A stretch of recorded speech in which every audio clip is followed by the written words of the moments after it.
soon as I figure out how to stop sharing this. We're going to record her talk tonight. So then I'll post that on the internet once we get it done. I mean, I'll post it on the website so you can find the internet link. And with that, I will turn it over to Ellie. Well, and so Kate's going to record and Ellie's going to talk. Well, I guess once Ellie starts, I'll just shut up now. About that. Well, thank you so much, Celine, and thank you, Kate. I mean, thanks to the whole existence of Seattle Book Arts Guild, but also thanks to the audience tonight. I hope I say something that you think will be worthwhile. It's mostly going to be a slideshow. So I'm going to go through a bunch of images and talk about how I work and show some of my work. If you have questions, please feel free to put them in the chat. So I'll start by, I mean, unless there's something else, I'm going to start by sharing my screen. And let's see what happens. Okay. Here's a poem many of you are probably familiar with. It's a good one. But I will move from that view of it to, whoopsie, wait a second.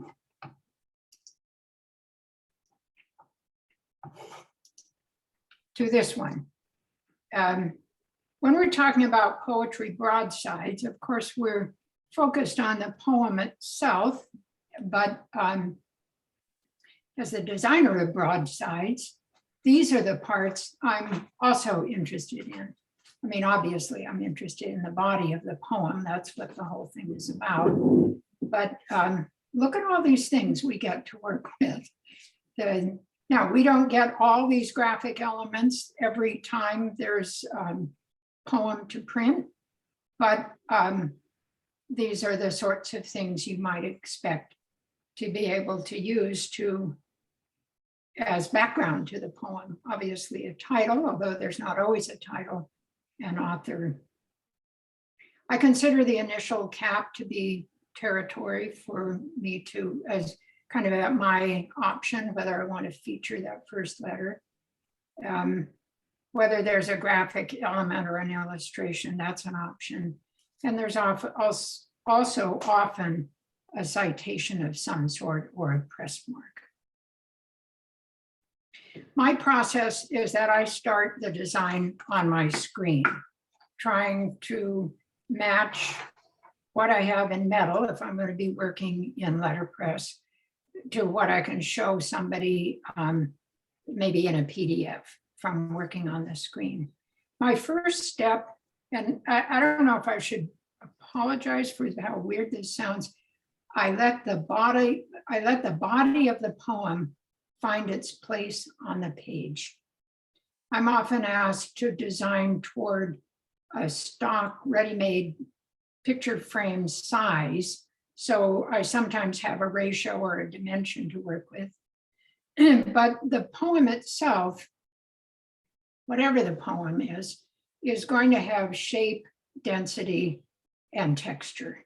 The texture can be affected by how much leading, can be affected by the selection of the typeface, but it's the poem that I work with, experimenting with size and face and leading. But the poem is my guide, and that's fair to the poet. I mean, that's what we're here for. I was fortunate some while ago to be given half a dozen raw poems, just manuscript form. I didn't know the poets, I didn't know anything about anything, but I was asked to demonstrate examples of very simple approaches to designing toward copying, desktop printer. And so here we have in the rough form, Carol Hill or Hilly, I don't know how she says her name, we have an example of her poem. And here are some approaches. So featuring the title and separating the author name. On the left, you see them aligned on the right with a left aligned poem and a featured initial cap on the right. And now I don't know if you've got little people's pictures in the way of this, but I did put a line break into the title, continuing with the right alignment, and then I hung the H in the margin. Here's a tiny but wonderful poem, great and small. I don't know Michael Blair. Sometimes it helps to know something about the poet or the poet's body of work. And in these cases, I'm working blind, but he's got this nice, very tidy, very sweet poem. Just showing an alternate on the right where I, again, like the previous one, I used a right alignment for the title and the author name. And in the refinement on the right, I tightened things up a little bit, moved his name up. Oh, I also dropped the T, the initial T, just small refinements. I do like the challenge of a long, skinny poem. I know I'm probably going to repeat myself here. I love this poem. I mean, I get the pleasure of working with poems that I think are really wonderfully crafted, and this is one of them. So here's the long, skinny poem. Because it's long, I pulled the title and the author name to the side. Because it's long and I want to emphasize that, I used a condensed face. So we're really going skinny to look very, very intentional. Here we have from Marcia Aldrich, a great big indent. It's a lot of poem to fit on a page, pretty dense, but look what we can do with it. Again, I pulled the title and the author name to the side to give the full page to the body of the poem. And Terry Weiner, I have since met her. She's delightful, as is this poem. I took a look at it, as you see on the left. I thought, well, maybe here's a time for script.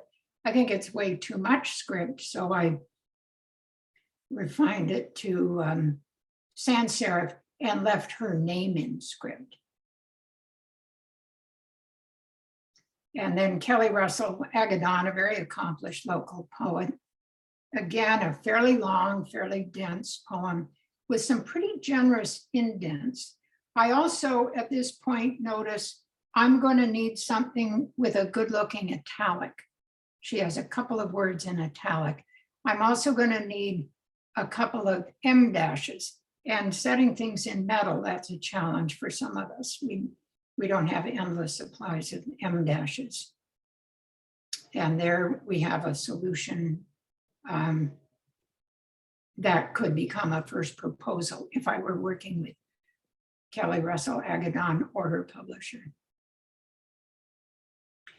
And then a local poet came to me. We needed 24-hour turnaround, so this was not going to be letterpress by any stretch. And she didn't want letterpress. She had a 8.5 by 11 ready frame. She wanted something we could produce on a desktop printer.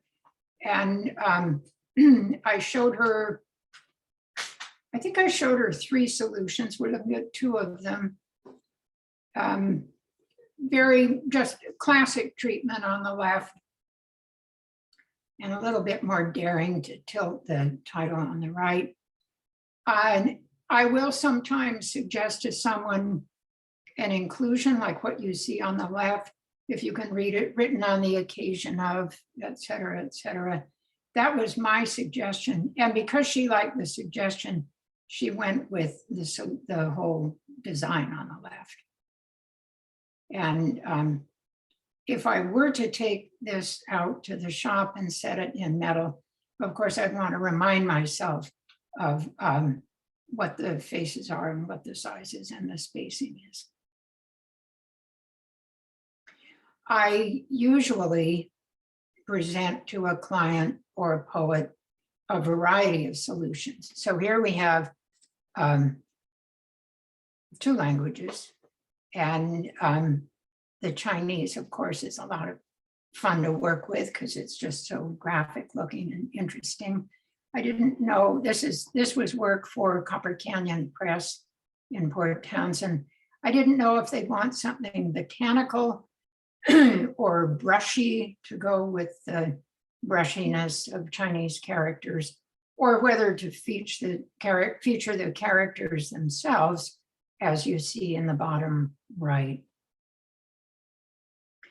After we settle on the concept, I do like to show refinements after that. And in this case, I'm looking at different placements for the title and the author name, different typefaces for the author name, and different treatments of the attribution. Well, my work with Copper Canyon, my understanding is it's at our option whether to include their beautiful press mark. And so you see the solution in the middle doesn't include that, and the 2 others do. And here's what we ended up with. So we have a bilingual presentation. I'm assuming those Chinese characters say what I said in metal type for the English version of the poem.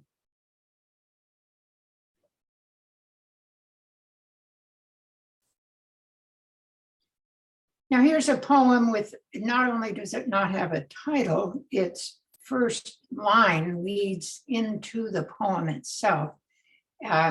Sometimes it's an option to feature the first line, and I'm just noodling things up. What are the possibilities?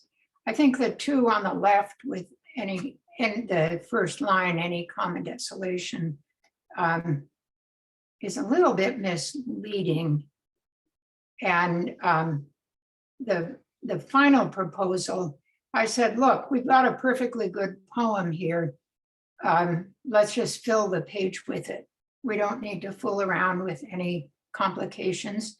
But I did like the option of a slightly bigger type for the first line, as if the title, and then the poet name Ellen Bass at the bottom, giving the attribution very small type running up the edge of the page, as you see on the right, from the book Indigo and published by Copper Canyon Press. Then I do like to make sure that everybody involved is in agreement about the mechanics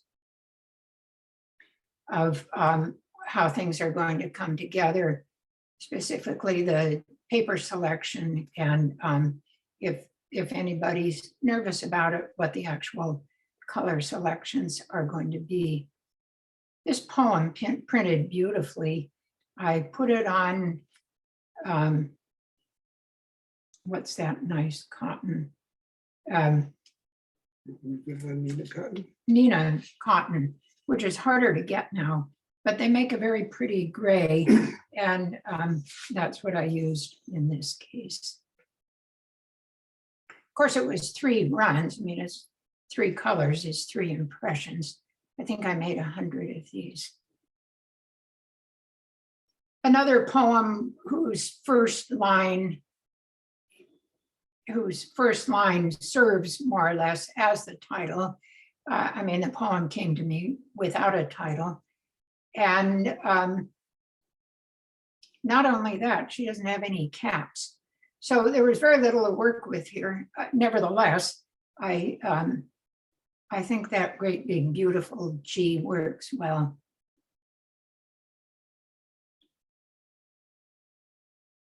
On the other hand, often we go big with the title, as you see here, and run the attributions up through that in the middle as an overprint.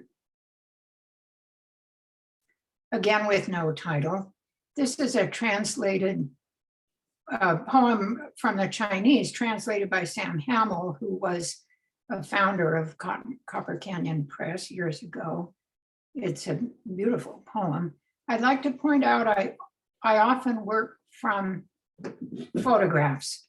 In this case, a tree I photographed in Great Basin National Park and reduced it in Photoshop to get high contrast and make photopolymer plate. We do that ourselves here.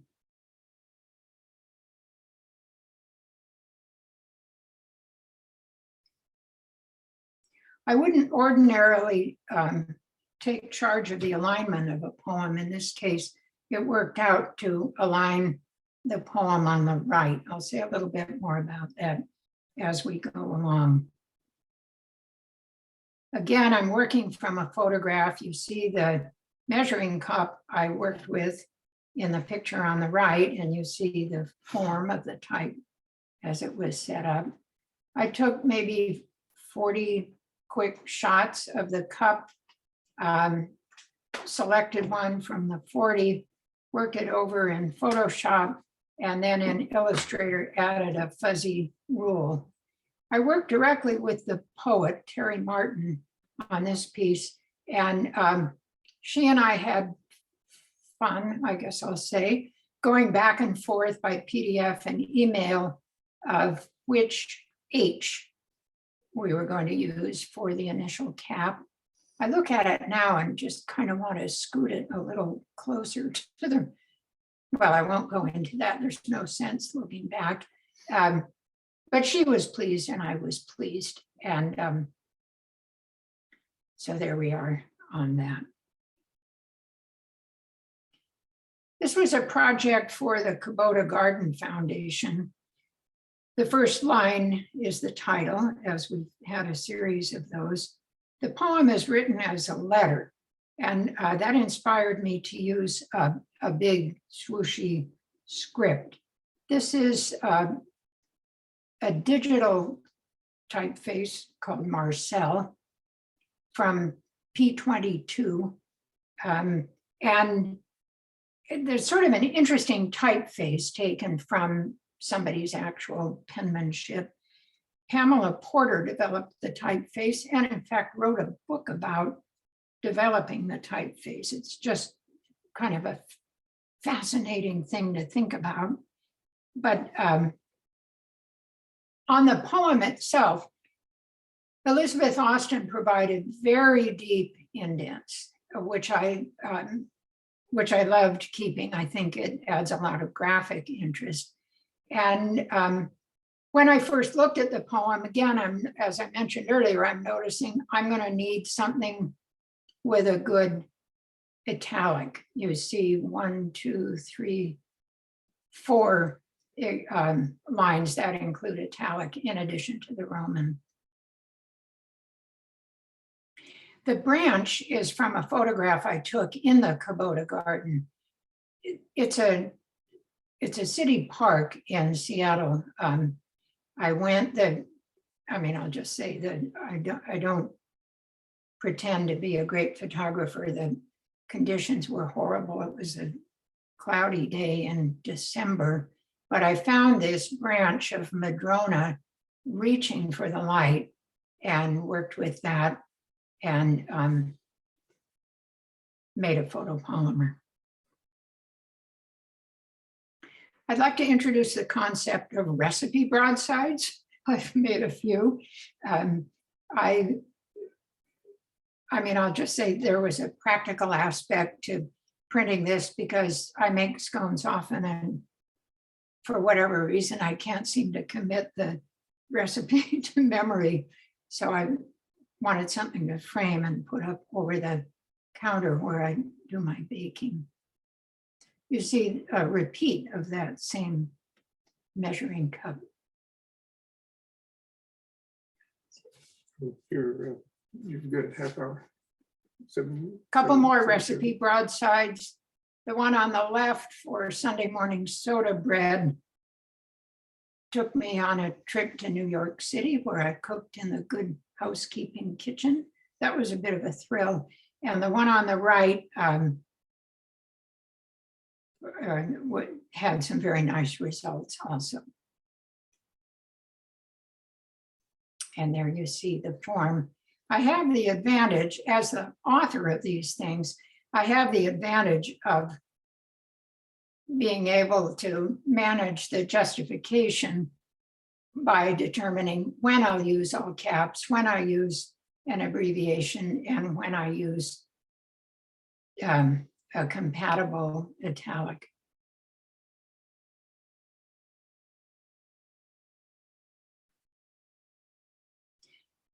It's funny the effort we go to appear effortless. This overprinting on the title for the Ursula Le Guin poem, July, I wanted exactly the overprint you see. For that reason, rather than use my wood type, I did make these in polymer. So I would have a little bit more control, but of course it's still 2 times through the press. It's a bit daunting to work on printing something for an accomplished author like Ursula Le Guin or many of the other authors who publish through Copper Canyon Press. It's a wonderful poem. For a while, it seemed we did nothing but print Neruda poems. And I had fun with this one. The sky block on this is Sheen Collet. And then once that was down on the paper, I ran the black type over it so that the title is printed on top at the same time the body of the poem printed. I will say one thing I ran into on this, and this is, I don't know if anybody needs this advice, be sure to know the maximum dimension of your biggest polymer block before you make a polymer, because as it happened, I had to make some adjustments because the polymer was bigger than my block. But that said, I'm pleased with the outcome. Another Neruda, again, no title.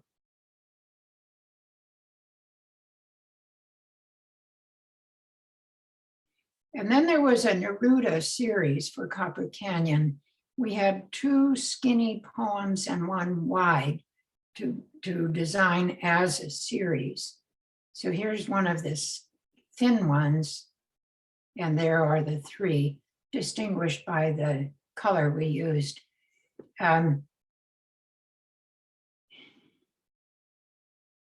It's interesting to work in the 2 languages. Of course, it requires a polymer. I don't have Spanish fonts. I don't have the necessary accents. And of course, the signatures are polymer. Everything else is metal.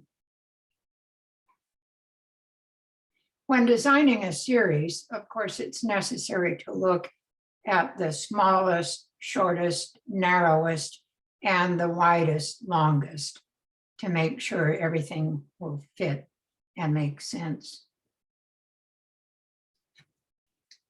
Back to Neruda, still in the same series as what I showed a minute ago. This is one of my favorites. And then there was a special request for yet another Neruda, and this was a bit of rebellion on my part. We had gone around and around on the colors. I delivered it in 2 shades of blue, and after I delivered it with the form still in place, I thought, well, what would this look like if I just used something weird? I'm not sure how successful it was, but it was satisfying to try. Generally, with a poet like Neruda, I stick with a pretty conservative approach to the type, although that big swashy W was a bit of a breakout. And we had a project for Humanities Washington. And wouldn't you know, here comes a poet from Eastern Washington referencing Neruda, and you see again that same signature in the graphic. One more Neruda from the Book of Questions. I mean, we really did have a year of Neruda, and I loosened up quite a bit on this one.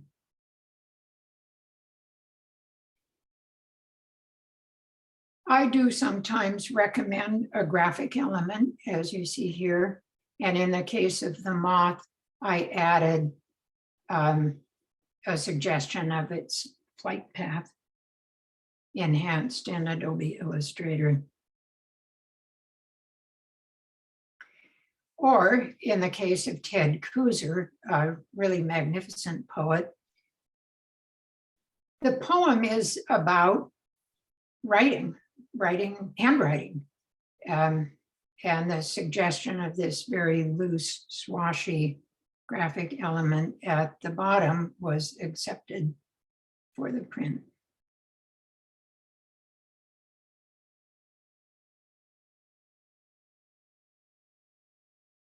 Not always abstract. Here in Port Townsend, we love our octopuses. And here I just took a strip of rule and held it with magnets. Working with the same poet, we have a poem about a bee and the path of the bee. Some of you may have seen this graphic. We've used it with Partners in Print for the promotion of our workshops on DIY kitchen sink polymer, making your own cuts at home.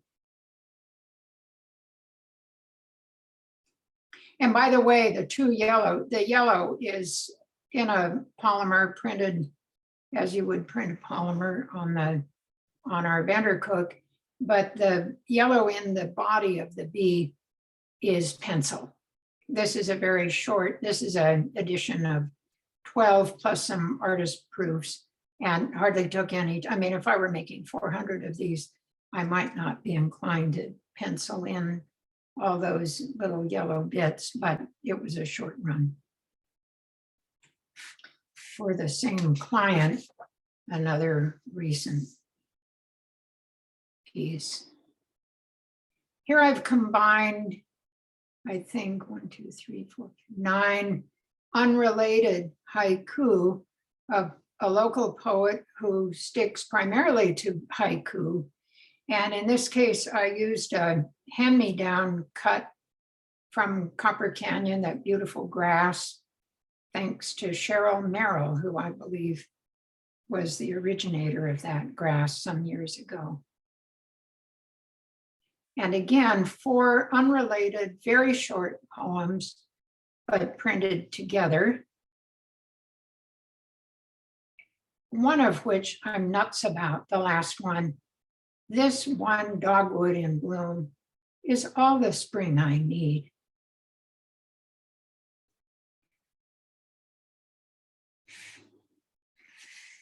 I lucked out on this piece. I had what I thought were 3 equal weight rules and ran a proof and realized, oh my heavens, one of them is thinner than the other 2. And we liked it and stayed with it. There was a huge amount of discussion over what the initial cap would, what typeface the initial cap would be.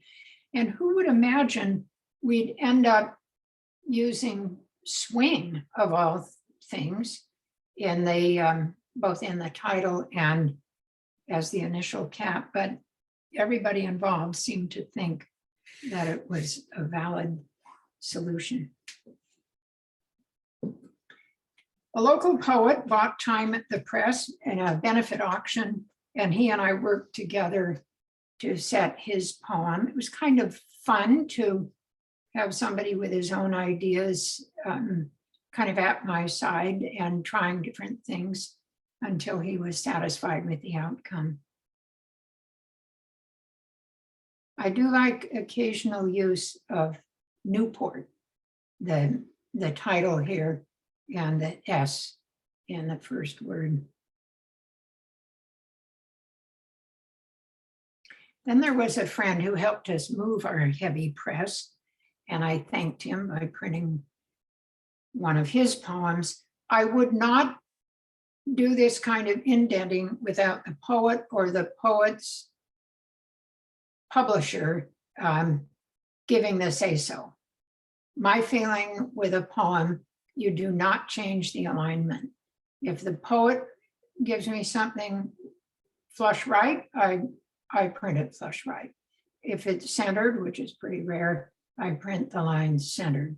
If it's flush left and so forth, the indents and the alignment are up to the poet.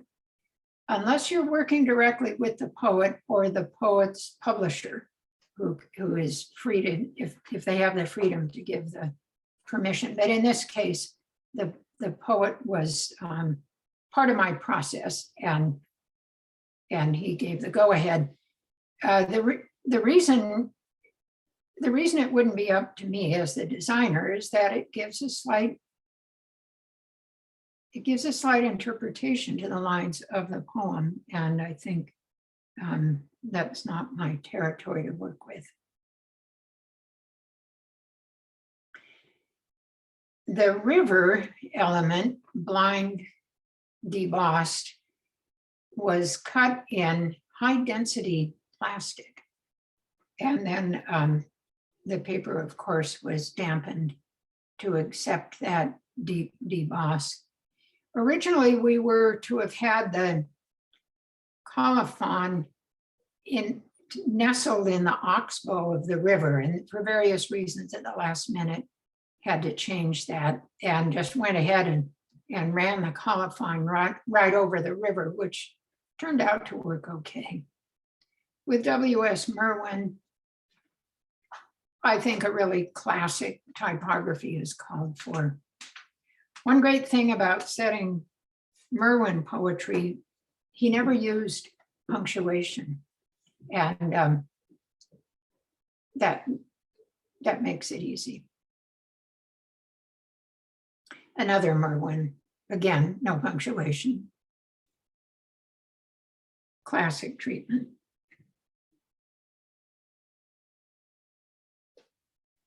This was kind of a magical piece that came together with 3 Copper Canyon interns showing up early on a summer Sunday morning.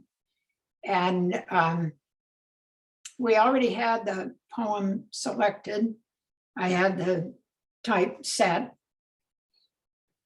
We ran the rules first in white, and then migrated the white on the same press on a CNP pilot, and developed that gorgeous turquoise on top with the white already on the press, and then ran black on a vendor cook separately. And I think in the space of an hour and a half or 2 hours, these delightful interns went home with a stack of these. It's kind of a weird poem. I mean, I'll just say I don't always really get the poetry, but I do my best to design it responsibly. Some of you might have heard me say, try not to illustrate the title. And here's maybe an example of that. I mean, the title is At a Kitchen Table. And I think a chair is suggestive of a table without being an actual table.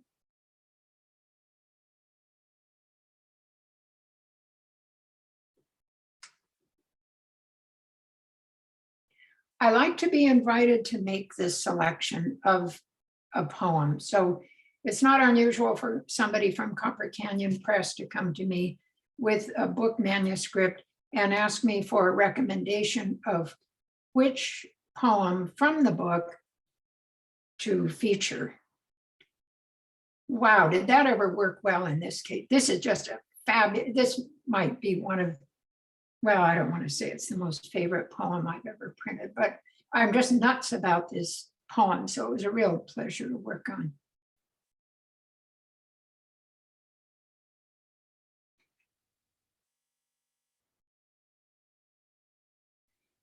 A friend lent me his photograph from the Oregon coast. I had heard someone say, no one can change the wind, and we know that. I mean, I don't know why it stuck with me, but it did. So I had this wonderful cut from a photograph and thinking about the wind and a poem from my childhood in kind of always with me. Who has seen the wind? Neither you nor I, but when the trees bow down their heads, the wind is passing by. And then the names of some famous winds. And what the piece says going vertically, no one can change the wind, and yet so many names for what cannot be controlled.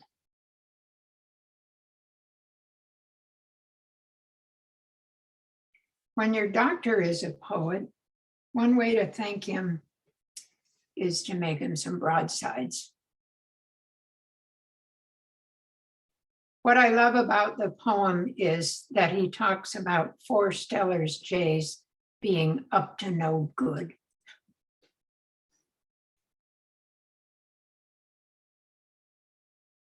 Here we have a collaboration with a dear poet, Holly Hughes, who gave me permission to fool around with all these elaborate indents. A shishi odoshi is like what you see in the illustration, a bamboo, kind of a water-driven bamboo deer chaser that gets a dribble of water into it until gravity takes over and it makes a thwack. The idea being that thwack would startle the deer and the deer would run away. So with that in mind, I gave this sort of rhythmic alignment to the type. It was not easy to put together, but I think I was pleased with the outcome, and I think Holly Hughes was too. And then with Holly Hughes again, the only time I've stitched onto a broadside, the poem right away references prayer flags. So there is one.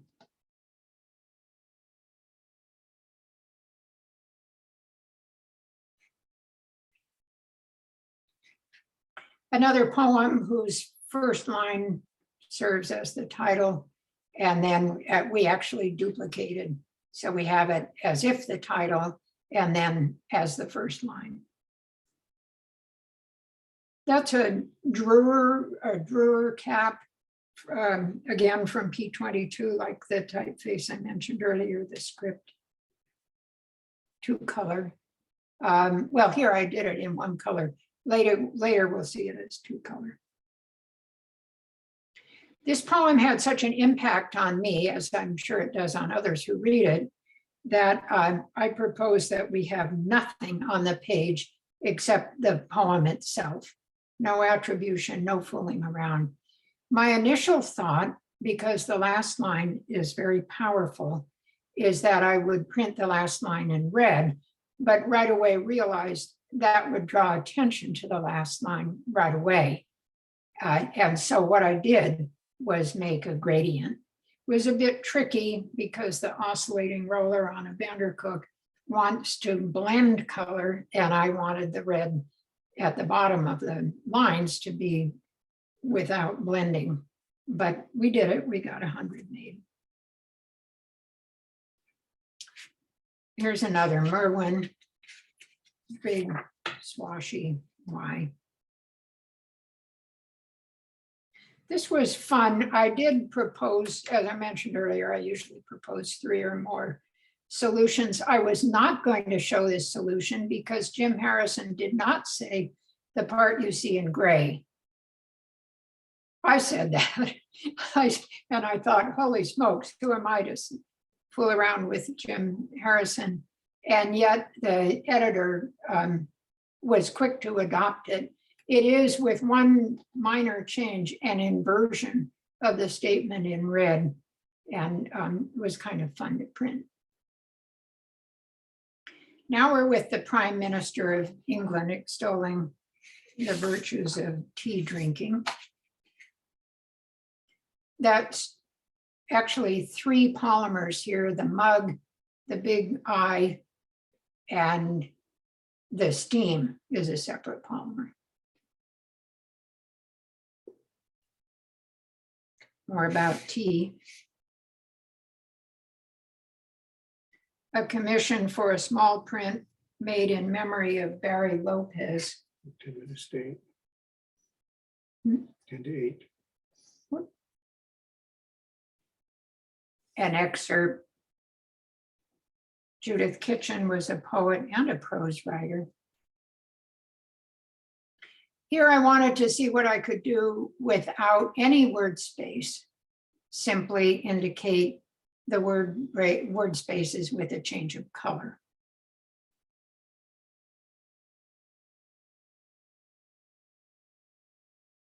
Again, an excerpt. And actually the illustration is an excerpt of the title of the cover art.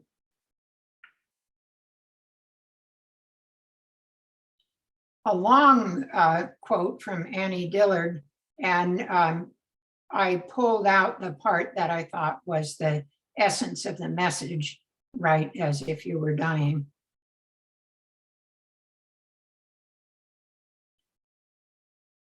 A print we made just for fun and offered as anybody who wants one can have one. We sort of weren't prepared for people to say, well, I would like 10 or I would like 20, but we worked that out. Another excerpt. Sometimes it all comes down to the initial letter and the ornament. This is also an excerpt. James Richardson is a Copper Canyon poet. In the background are the 88 constellation names in Latin. I don't know if you think Fred Rogers was a poet. Some people think everything Mr. Rogers said was like poetry. That little house is from a digital font, again from P22 Foundry, in a font of Edward Hopper sketches. Sometimes one red dot elevates the piece. I don't do much of anything that isn't printed one side and flat, but once in a while, someone comes along who wants a little book. Or this tiny, I think this is 3 by 5, it fit into a sleeve that was adhered to the end sheet of a book. Another excerpt. Now, the goal with this poem was not to print what you see here, although once we had the form set up, I did run a few off. I worked with Suze Wolf on a collaboration. If I had been left on my own, this might be what I would have printed as a very fanciful broadside. But in fact, Suze Wolf, who, by the way, she was mentioned earlier, she's now at number 40 of her bark beetle artist books. We worked together to create this artist book. She had a beetle damage section of log. She dyed some viscous with iron oxide to get that deep color on the liner. And I printed the poem on several sheets of abaca paper, translucent, because the last line of the poem is, after all, if we were bark beetles, we wouldn't be able to stop. So it rolls like a scroll and then ties. I think when Suze addresses this group, she may talk some about this and her other bark beetle book, so I don't want to steal her thunder. It was a great collaboration, very satisfying. I rarely get involved in people's binding. In this case, a special edition of Merwin, I did print the end sheets and deliver those to the binder. Of course, they were coordinated with the little broadside that was included. The broadside had its own wrapper and everything got tied in raffia. I'll go very quickly through the tiniest poems I print, typically on A6 paper once a year, early December. This is colored with pencil. This is all metal. There's a cut from Briar Press, that wonderful bird, watercolored, colored in pencil on the piece border at the bottom. Combination of metal and polymer, metal and polymer, all metal, all metal. And there's that drawer initial again, this time printed in 2-color with big bold metal ornament at the bottom. This poem is about snow globes. And only once in a while do I get to use one of the Dutch initials that we have. So big and attention getting. I mean, you can't put this on just everything. And the big swashy vanity initial N, that's a typeface that was developed for Vanity Fair magazine about 100 years ago. All metal. And now some lyrics. Joni Mitchell with combination polymer for the stars, lino for the graphic, and metal. Well, you can't go wrong with Louie Louie. I do confess I had to listen to it quite a few times to feel confident in what the lyrics are. By the way, the pink circles I did with Tiddlywinks, but I have since learned if you go to Tap Plastics, you can get some circles that print just beautifully. More lyrics, Rolling Stones. And I've made only a few posters for the Port Townsend Writers Conference. In the background is the building where the conference occurs. They have a very swooshy podium, I guess, or lectern, I guess we'd call it. Writer's advice. 60-point Gothic with 30-point Bernhard Tango. So they played well together, those two typefaces. This is just me cutting loose, a fascination with the era of home sewing, a fascination with a list of supplies that Rockwell Kent took to Alaska for 6 months.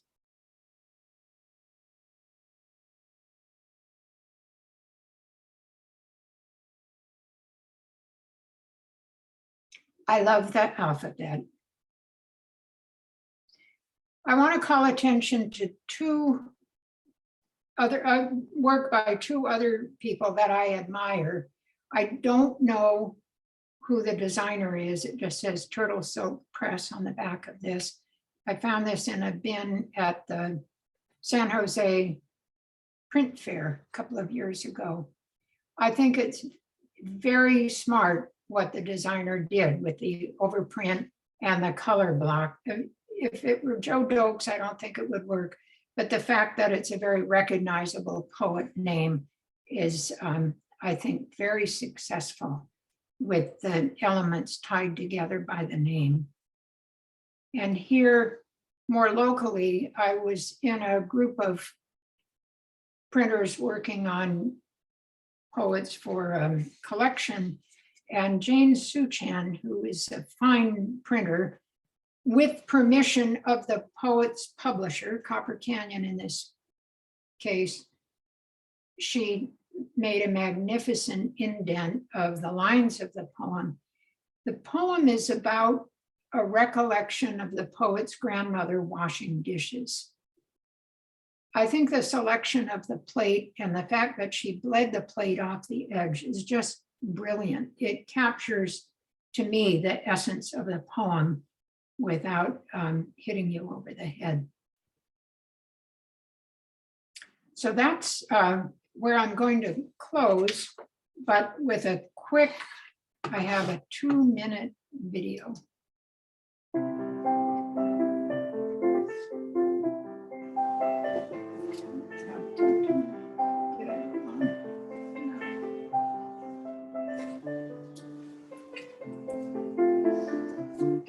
were 40 people.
So thank you. If there are any questions, I'd be happy to answer them.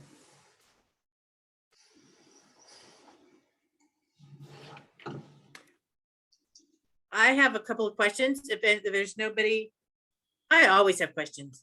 I want to go back to the very beginning of your presentation, where you talked about the poem body. You said that it has 3 elements: shape, density, and texture. And you mentioned that texture is a function of the leading, and I got a little lost there. So I was wondering if you could go back and describe what the difference between shape and density and texture is in a body of a short text.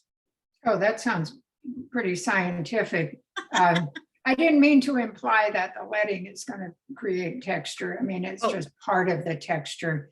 And if you work with poetry and try to put it on a rectangular page, eventually you realize some poems are thin, some poems have a very ragged right, or they're very open with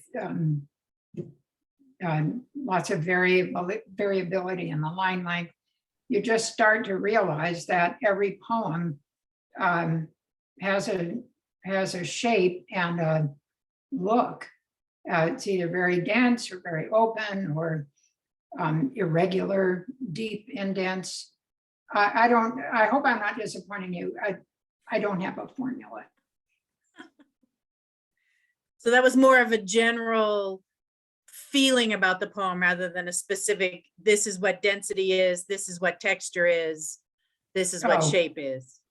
Next time, I'll make examples. Okay, All right. we'll sign you up. Okay. Yeah. All right, and so questions just came in from Jesse about polymer plates, and you mentioned a couple of times that you do some classes about that.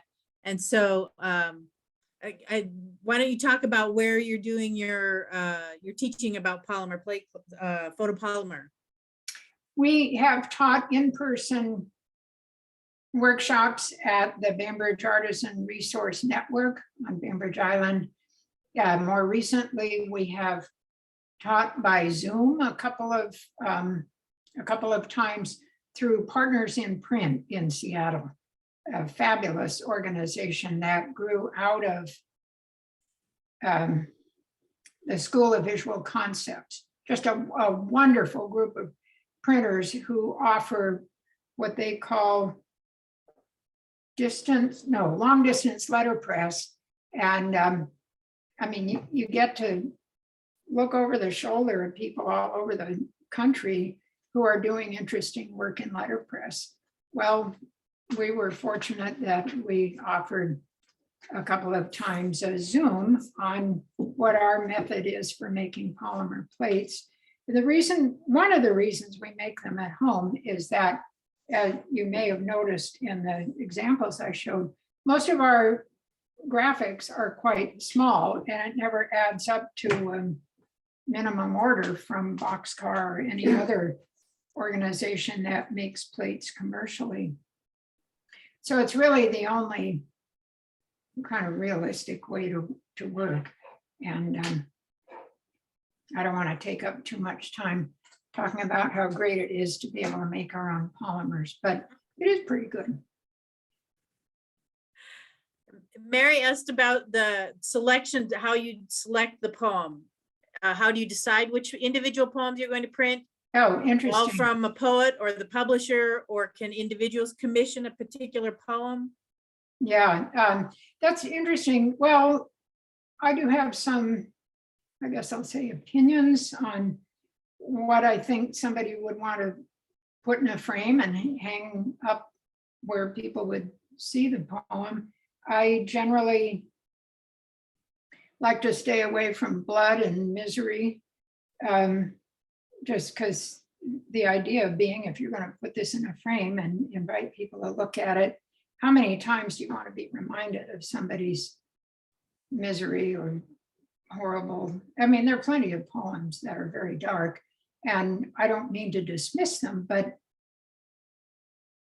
and I'm not saying I want all bluebirds and that kind of stuff. I like something thoughtful. I do generally like something short. I think it's unlikely that somebody's going to stand at a framed piece on the wall and read through line after line after line of a complicated piece.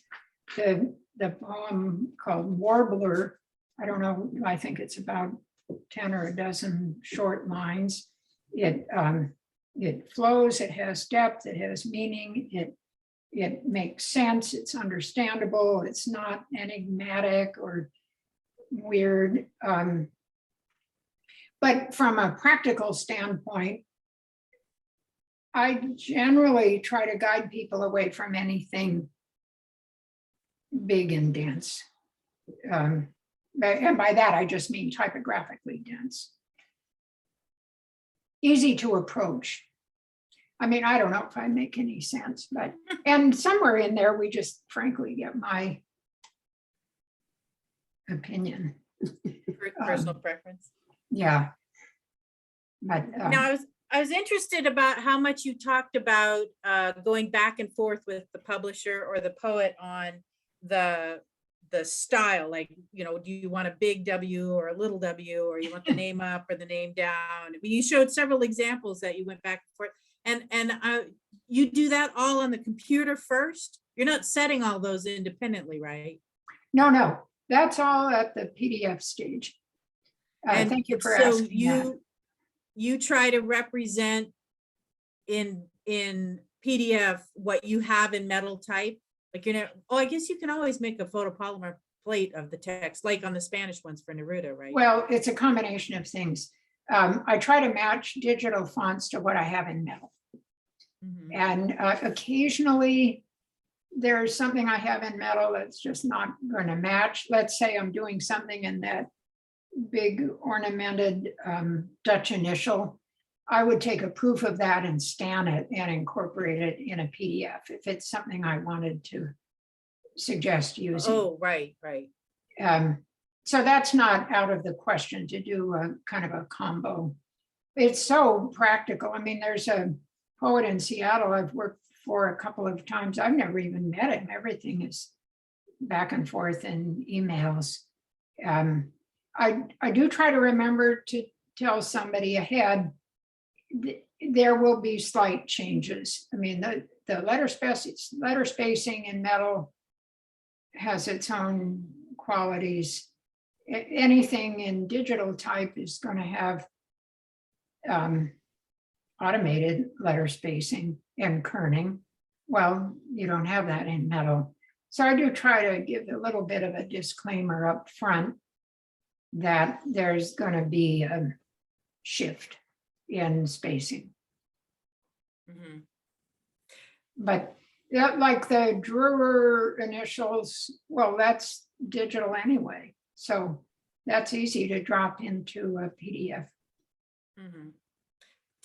I was trying to, I got told once that all poetry should be set in a sans serif face. And so as you were going through it, I was trying to decide whether you were using more sans serif or more Roman. You used a lot more Roman than all sans serif. So do you have a preference, or do you let the poem guide you, or do you find yourself using one or the other more? It kind of depends on the poet to some extent, and then the poem itself. I think I mentioned W.S. Merwin is very well established, very classic, highly recognized poet. I probably wouldn't. My first look for anything of his would probably be Roman, just because of my sense of what his body of work is and what kind of poet. I mean, I don't want to suggest that I know everything about all these separate poets. I'm a printer, I'm not a scholar. But I mean, sometimes I'll say, well, it could look this way or that way and show it two different ways. The safe direction is in Roman for poetry, but who wants to be safe all the time? And that's why you tried setting that one all in script. It's like, oh, maybe too much script. Oh, but I mean, I knew right away, this is just horrible. Although on that one, I did like seeing her name in script. And I think it was consistent with the content and the message of the poem. The poem references a lot of flower names in the poem. And I think I mentioned, I have since met that poet. She's taken a couple of workshops from us. And I think she approved of of my second solution. Have you ever run out of letters? Well, funny, yes, I have. The poster for the Port Townsend Writers Conference, where I said we had 60-point Gothic and 30-point Tango, that Gothic is quite limited. So I printed the first 3 lines, set the type for the next 3 lines, ran that in black. I just kept going down the page as I had type. On the excerpt, James Richardson has that nice line, the stars don't even know what constellation they're in. Well, I thought, hey, no big deal. 88 constellation names. Oh, gee, they're all in Latin. What's in Latin? A lot of lowercase u's. And I was scrambling. As it happened, I was using a very full font of alternate Gothic. And I did scare up enough u's for the 88. You wouldn't, I mean, you look at that and it just looks so easy. But, and I don't know Latin, but I mean, some of those names, some of the words had 2 u's in them. In a Yeah, row. it doesn't happen too often. Yeah. It's not usual, except for usual. Yeah, once in a while I look, I mentioned, oh gee, this has M dashes. I better be aware of that. Oh, this has an italic. I want to make sure I take that into account. Once in a while, I'll count how many E's do I have or how many D's. I think I ran out of something on the Judith Kitchen excerpt and ran that twice. I mean, that's a classic solution. You just run the first half and then register the second half and run it in the same color. That sounds nightmarish to me. Registering it twice. Oh, it's nothing. I mean, I'll say tonight, oh, it's nothing. Oh, it's nothing. I mean, it's On the- preferable. On the poem, so two last questions specific about specific elements of poems. On the July poem, you were saying how you, the Ursula Le Guin, I think, you wanted the overlapping letters. And so you said you did that in photopolymer. And then you said it was 2 runs. And I didn't know if that meant there was a yellow run and a black run, or if you used 2 yellow runs to get that overlapping look on the word July. Well, you're right. That's a good question. And I probably wasn't clear. It's 3 runs altogether because the poem is printed in black. It's 2 yellows, the same yellow. But if you want an overprint, you can't get that in 1 run. It's over. Well, that's what I was going to ask you is how do you make a photopolymer look like an overprint? But so it was an overprint No, I had or 2 overlap. 2 photopolymers. Okay. J and the L and the U and the Y of July. I could have done it in wood. It's just laziness on my part.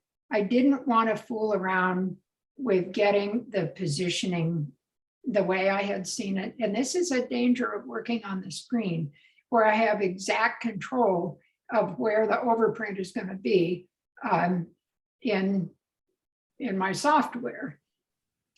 Well, I just wanted it where I wanted it, and I didn't want to have to spend time on the press fooling around with making adjustments. I mean, it's probably not, it's an unusual case, probably not worth belaboring. But yes, it is 2 yellows. And then in the Stars by Neruda, you have the ombre block, the one that was a little bit too big for your base.